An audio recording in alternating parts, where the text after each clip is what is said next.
Ассалаумағалейкум достар, қош көрдік. Менің есімім Нұрасыл Тоқбай, жеке тұлға және кәсіпті жүйелі дамыту эксперті боламын. Достар, міне бүгін 5-ші форматқа да келіп жеттік. Осының алдында мен білім форматтарын түсіндіріп кеттім. Соның ішінде психолог деген кім, психотерапевт деген кім, мастер-класс деген не, және төртіншісінде марафон деген не, оған кім қатысу керек деген секілді осындай 4 форматты айтып кеттім. Міне бүгін 5-ші формат. 5-ші форматта тренингке арнаймыз. Тренинг деген не, және де тренингтен адам не алады, тренингке кімдер қатысу керек, тренингті қалай таңдау керек деген секілді осындай сұрақтарға бұйырса жауап беремін. Жалпы қазіргі таңда тренинг деген жақсы формат десек болады. Білім алудың ең жақсы форматтарының бірі. Мысалы оны біздің университеттегі біздің нелермен салыстырып көрейік, сабақ беру форматымен көрейік. Мысалы университетте 90 минут жаңа профессор немесе ұстаз 90 минут не істейді, лекция оқиды. Ал лекция оқығанда неге қатысушы жаңағындай студенттер ұйқысы келіп жаңағындай маужырап жатады, немесе зейін әлсірейді, қабылдамайды, соткасын шұқып кетеді, біреулер ұйықтап қалады. Не үшін? Себебі жаңағы ұстаз немесе профессор ол монотонны жаңағы білімді не істейді, айтады. Ұзақ жай жаңағы кітаптан оқып береді немесе айтып береді. Сол кезде жалпы адамның зейіні тек қана 20 минут қабылдайды. 20 минуттан кейін зейін әлсірейді де түрлі ойлар келе бастайды. Ойы шашыраңқы болып кетеді. Сондықтан жаңағы университеттегі білім беру форматы ол тиімсіз формат. Ал тренинг өте тиімді. Мысалы жаңағы эксперт тренинг жүргізіп жатқан бизнес тренері бола ма, немесе эксперт, немесе жаңа спикер, сол бірнеше жыл алған тәжірибесін, бірнеше жыл оқыған кітабын әдемі форматта адамға жеткізеді. Қалай? Жалпы тренинг форматы бізде жалпы 4 сағат, ең минимум 4 сағат болады тренинг, және де орташасы 8 сағаттық тренинг болады. Енді ең ұзақтығы 3 күнге дейін созылады. Мысалы 8 сағаттан 3 күн болуы мүмкін. Ұзақ тренингтер, трансформационный тренингтер 3 күн болуы мүмкін. Енді жаңа 4 сағат тренинг қалай өтеді? Ол модульге бөлінеді, және де 1 сағаттың ішінде сізге деген тек қана 2 құрал береді. 2 құрал, одан артық бермейді. Оған көп адам басына құя берсе, адам қабылдамайды. Сондықтан жарты сағатта тек 1 құрал береді, және де оны мысалы 20 минут тек теория береді, 15-20 минут теория. Себебі адам зейін әлсірейді. 20 минут теория береді, және де қалған уақытта практика көрсетеді сізге. Практикамен сізге түсіндіреді, қалай жаңағы теорияны қалай қолдану керек деген секілді. Практика түрлі жағдаймен болады. Мысалы сахнаға шақырады 2-3 адамды, солармен практика көрсетеді, немесе қатысушылардың барлығын тұрғызып түрлі жаңағыдай қол шапалақтатады, бірдеңе жасатады. Әйтеуір жаңағы берген сабағының практикасын сол бойда көрсетеді. Сол кезде адамға жақсы болады түсіну. Себебі ол теориясын түсінді, на практике істеді, және де оларға ары қарай осыны қалай қолдану керек деген секілді құралдарды береді. Сол кезде адамға қабылдау оңай болады. Жаңағы көптеген білімін, кітабын сондай 1-2 мысалмен әдемі қылып жеткізеді адамға. Сол кезде адамның түп санасына ол жақсы енеді. Енді тренингтің түрлі тренингтер бар, және ол адамға не береді дейтін болсақ, жаңағы ұғу оңай болады. Ұғу оңай. Әрине, тренерлер әртүрлі болады. Біреулер егер де тренинг бизнес тренеров деген сабағын өтетін болса, оларға үйретеді.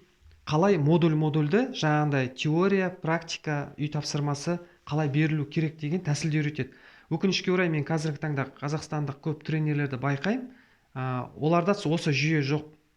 Не теория көйіп кетеді, не жаңағындай бос әңгіме, ешқандай жүйе жоқ. Әр тақырыптан мына жерден бір тақырып алады, мына жерден бір тақырып алады. Сол кезде адамның қабылдауы бір картина болмайды да, бір белгілі бір картина болмағасын ол әр жақтан мынау жақсы екен деп алады, бірақ тренингтен шыққаннан кейін оның нақты түсінгені қалмайды. Бір-екеу есте қалады, бірақ барлығы көбі кетіп қалады. Себебі бұл жерде жүйе жоқ. Және де тренинг пен форумды салыстыратын болсақ, форум деген бар. Қазіргі таңда Қазақстанда тренингтен гөрі көп болатын нәрсе ол форум. Форум деген жаңағы 4-5 спикерді немесе 4-5 жаңағы кәсіпкерді шақырады сахнаға, бәрі креслода отырады және бір-бірден шығады да өзінің ойын, өзінің тәжірибесімен бөліседі. Енді бұл жерде де жалпы егер де қатысушы есте сақтау жүйесін білмесе, қабылдау да қиын болады. Мысалы, бір спикер шықты, өзінің бір жаңағыдай жолдарын, өзінің ережелерін, принциптарын айтады. О, жақсы екен деп сіз түсінесіңіз, оны сендіреді сізге. Екінші шығады, ол кішкене басқаша қылып айтады. Үшінші шығады, ол да өзінің тәжірибесін басқаша айтады, құралдарды айтады. Мысалы, сөйтіп 4-5 спикер шыққаннан кейін сіздің соңында есіңізде дымда қалмайды. Тек бір-екеуі есте қалуы мүмкін, бірақ көбі сақталмайды. Енді бұл жерде не істеу керек? Былай айтқанда, жаңағы форумға барғанда қатысушы дайын болып бару керек, түсіну керек. Себебі ол жақта жан-жақты көзқарастар бар.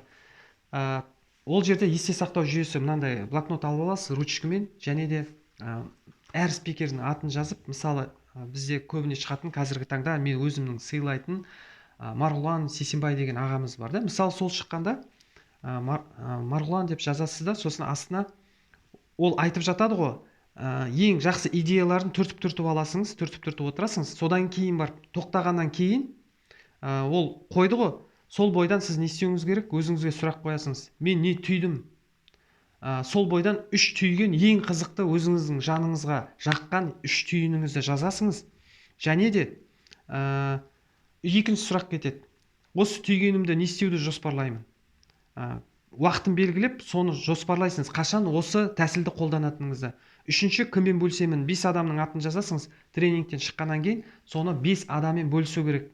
Бөлісу арқылы, мейлі ол оған қызық болмасын, мейлі ол түсінбей ақ қойсын, бірақ бөлісу арқылы ол сіздің түп санаңызға енеді. Сөйтіп біз жаңағы тренингтен алған, форумнан алған біліміміз не істейді? Түп санамызға енеді. Өкінішке орай ол жерде көп уақыт болмайды. Бір спикерден кейін екінші спикер шығып жатады, сондықтан кішкене пысықтықты таныту керек те, жаңағы тез толтыру керек, тез жазып үйрену керек. Енді тренингті ары қарай айтайын. Так, тренинг бізде тренинг бізге үш нәрсе, білімді үш сатылы беріледі: теория, практика, үй тапсырмасы. Біз өкінішке орай тренингтен дағдыланып кетпейміз. Ол жерде тек теорияны үйренесіңіз, және сол теорияны практикада істеп көресіңіз бір рет, және де сізге ары қарай кеңес береді.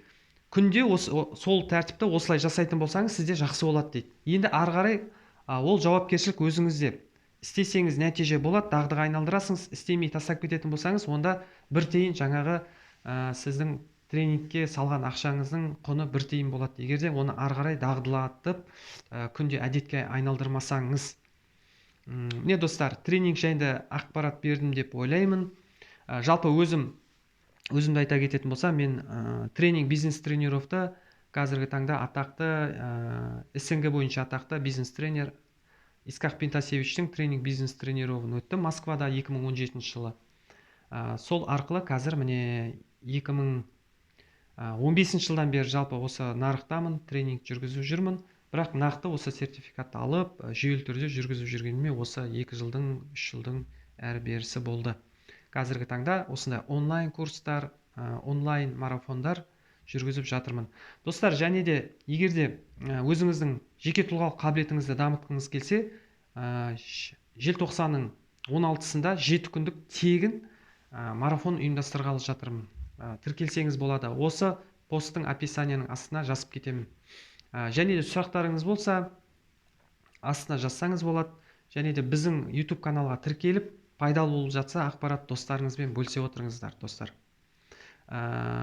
Және де бізде 2019-дың аяғы келді, енді бізге оны сараптау керек, және де 2020 жылға жаңа мақсаттарды қою керек. Егер де мақсатыңызды нақтылап, келесі жылға сеніммен қадам басқыңыз келсе, 23 желтоқсанда тағы да бізде 7 күндік ақылы, өте арзан бағадағы 7 күндік тайм-менеджмент марафонын өткіземіз.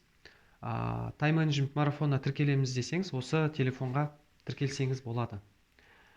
Достар, рахмет уақытыңызды бөліп жатқандарыңызға. Алла сізге пайдалы білім нәсіп етсін, және де соған жақсы амал етіп, үлкен жетістіктерді бағындыра беріңіздер.